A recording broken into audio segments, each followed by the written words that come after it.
Returning to this temple in the 19 teens as part of Manuel Gamio's Población del Valle de Teotihuacan project, Ignacio Marquina revealed more murals in a complex sequence of superposition and architectural modification. At some point, a frame and glass were set in place to highlight and preserve these temple of murals at the Temple of Agriculture. The highlighting worked, but the preservation did not. Nonetheless, this is the first time that we know of that someone placed a physical frame around Teotihuacan murals in a prominent setting, perhaps prompting perceptive observers to ponder the possibility that other paintings were buried elsewhere. Given their fragility, prolonged exposure, and deteriorated condition, our understanding of these murals often comes from copies and copies of copies. Some were framed, perhaps intended for public display, but they do not appear in any views of the Old Site Museum that we have been able to find. So it would have been quite a surprise for a new Mexico City magazine called Zeta in its November 1940 issue to publish 4 previously undocumented mural fragments from Teotihuacan with full-color, tipped-in illustrations accompanied by an imaginative text by novelist Luis Ángel Rodríguez. 3 of the mural fragments' current whereabouts are unknown, but one is the mural now at Dumbarton Oaks, and Zeta was its first publication. We know very little about Zeta and its distribution, but its range of articles, the relative fame of its authors, and the quality of its illustrations indicate that its audience was the well-informed elite of Mexico City. Rodriguez's text makes no mention of the murals. There is no mention of why these fragments appeared in its pages. Here, the mural fragments have been radically decontextualized. At this time, the study and display of ancient Mexican art was growing in popularity and in scope in the United States. In 1939, the Brooklyn Museum, American Museum of Natural History, and the Museum of American Indian, all in New York City, exhibited more pre-Hispanic art than any other city in the world. Mexico's pavilion at that year's World's Fair in Queens also featured major archaeological works, including mural paintings from Monte Alban. Also in 1939, Mexico began to professionalize archaeology as part of a bigger project to unite the nation. Trained as a lawyer, archaeologist Alfonso Caso, here in the glasses, became the first director of the National Institute of Anthropology and History, or INAH, part of an effort that had been launched with the expulsion of foreign oil companies the year before. Another signal event of these years was the 1940 exhibition, 20 Centuries of Mexican Art, at the Museum of Modern Art, or MoMA, in New York City. It featured over 6,000 works of Mexican art, from pre-Hispanic to modern, many from Mexican national collections, but it did not include Teotihuacan murals. Organized by leading figures, including Caso and Covarrubias, along with Nelson Rockefeller, 20 Centuries captured the U.S. imagination. Covarrubias conveyed some of this in his Who's Who illustration for Vogue magazine, dealers, artists, celebrities, and impresarios alike. This was also a moment leading up to World War II in which the market in pre-Hispanic art shifted explicitly away from Europe, particularly Paris, to the US, to New York, and ultimately to Los Angeles. Shipping lanes closed, and as anti-Semitism and political upheaval in Europe drove artists and dealers from their homes, some established businesses in the US and Mexico. At the same time, dealers in the US were reaching out to individuals in Mexico who could supply them directly with pre-Hispanic art. It is Stendhal, perhaps more than any other art dealer in the United States, who was positioned to take advantage of Mexico's growing popularity as both a travel destination and source of art. Stendhal had already established a foothold in the growing market for pre-Hispanic art in the US, but until the late 1930s, this largely meant small-scale objects of types that were already in circulation in Mexico and Europe. Stendhal, working closely with Echaniz, developed a project to extract murals and other items from Teotihuacan.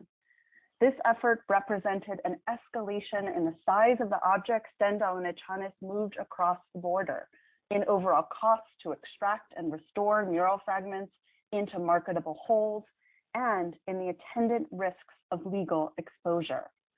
Documents in the Getty Archive shed light on how objects were transformed from archaeological specimens to commercial commodities.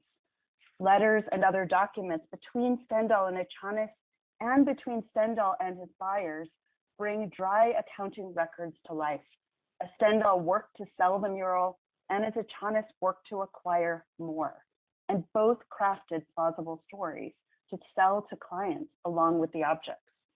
It is a rare glimpse into how these individuals developed capital and talked about bringing objects into the emerging US market.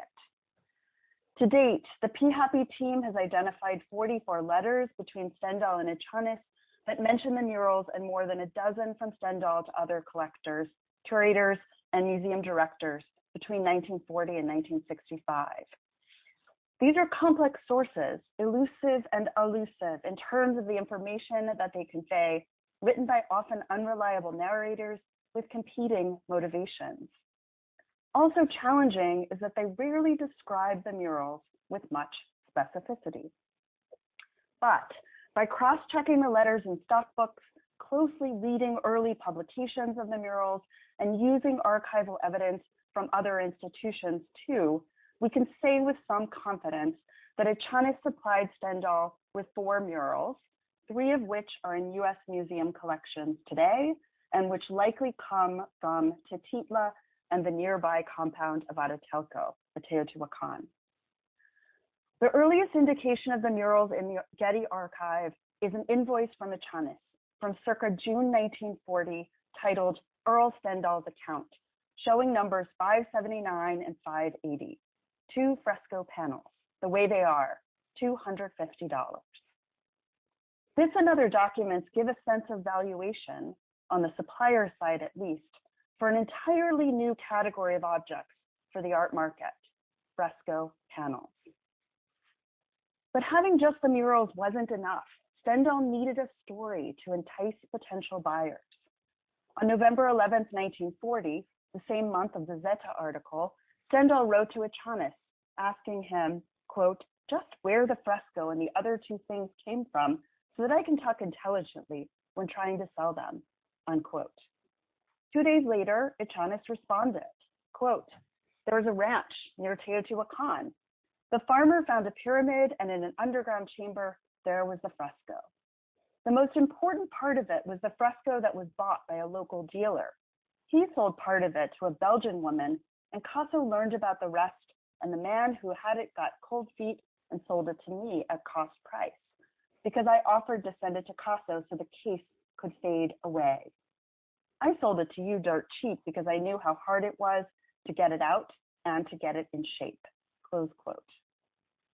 This is much a smoking gun as anything we have yet seen, naming names and describing actions, and their explicit attempts to dodge Casso, head of INA.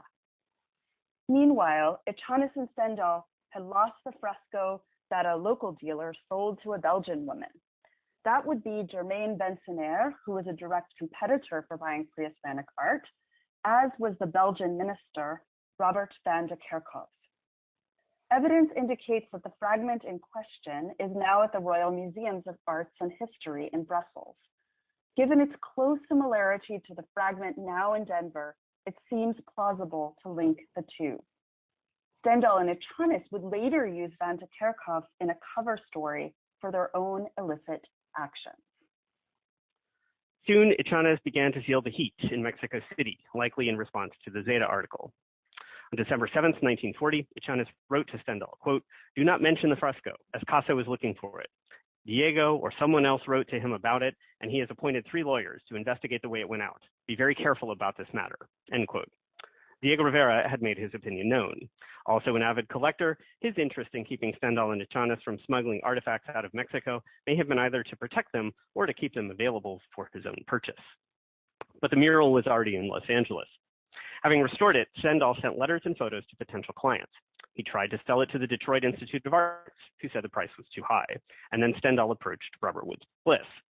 At the same time, he was in communication with archaeologist George Valiant at the American Museum of Natural History, suggesting that Bliss could buy the mural for that museum. But Bliss ultimately bought it for his own collection. We think this was around July 1941, since on July 31st, Valiant wrote a letter to Bliss commenting, quote, "It is certainly a stem winder, a very